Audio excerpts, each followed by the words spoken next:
there's an organization on the West Coast called the Baltic American Freedom League, which was politically very active in publicizing Estonian, Latvian, and Lithuanian issues.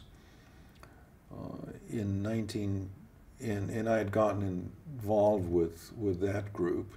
In 1984, when the Olympics were held in Los Angeles, they asked me to, well, what happened was, as part of the opening ceremonies, virtually every community group or organization in Southern California received an invitation from the Olympic Organizing Committee to participate in the opening ceremonies. Included in that invitation, or among the groups that received the invitation, were the local Estonian, Latvian, and Lithuanian dance groups, who were real excited about marching in the opening ceremonies. And these are all American Estonians, Latvians, Lithuanians. So the Estonian, Robert Anderson, he was the head of the Estonian group, was the first to reply and said, yeah, you know, thanks, we'll be there. And then he was told, oh, I'm sorry, we didn't mean to send you one. You can't come. And that also happened to the Latvian and Lithuanian dancers. So the Baltic American Freedom League decided that we should try and do something about it. And one of the few Baltic legal endeavors I've been involved in where I actually got paid something, but you know, they financially supported a lawsuit against the Olympic Organizing Committee, and we sued them based on the theory of discrimination based on national origin. It was, and one of the things we asked was for the Olympics to be stopped. You know, that they get an injunction against it.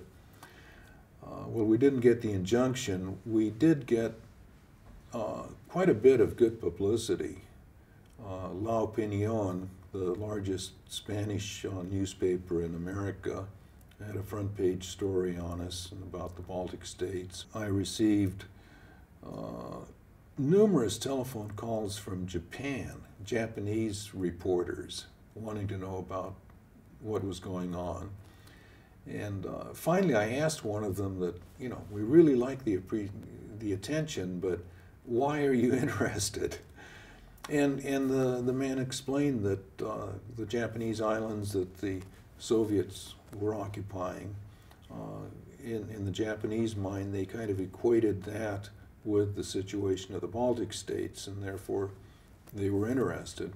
One of the things I needed was a statement from the State Department saying that they had no interest in the case, and couldn't get a statement from them. There was a Lithuanian, Linas Kojelis, who was in the Reagan White House at the time.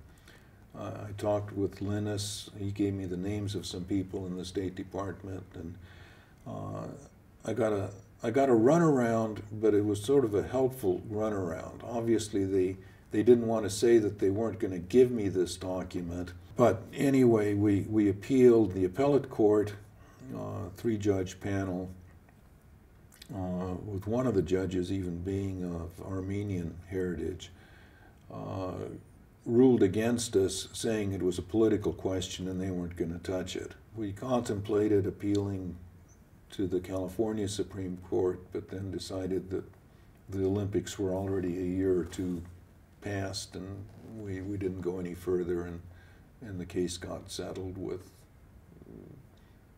you know, us getting nothing, and that was it. The Estonia had an honorary consulate, or a consulate, honorary consulate in Los Angeles since the early 1930s. Ernst Laur was in office during the time that I lived there. But when he died, I had no no thought of being his replacement. I was mildly curious about who would be appointed, and that was it.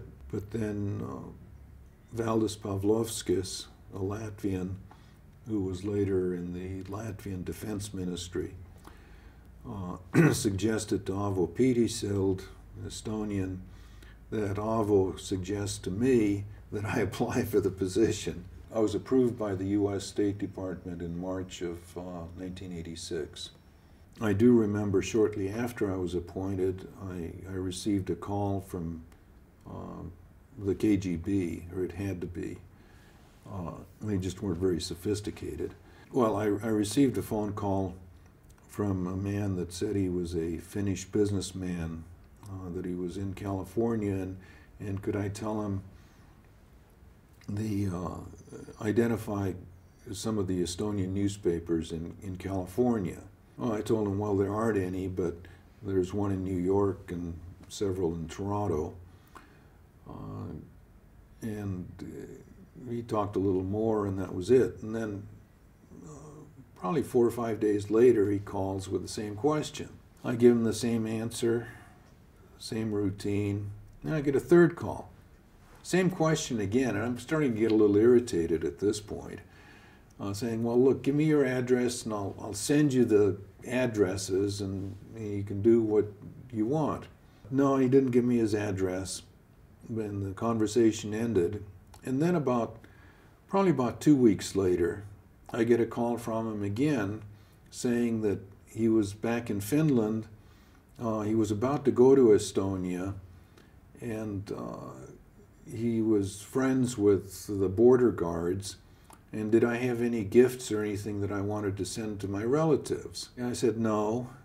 And then he kept pursuing the question of, well, you know, where are your relatives?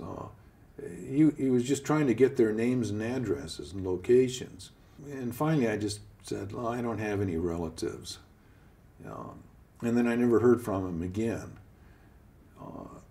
And the only explanation I can come up with that whole series is the KGB, wanting to know what relatives I had and what connections I had with Estonia. After Estonia regained independence, I was working in the garden,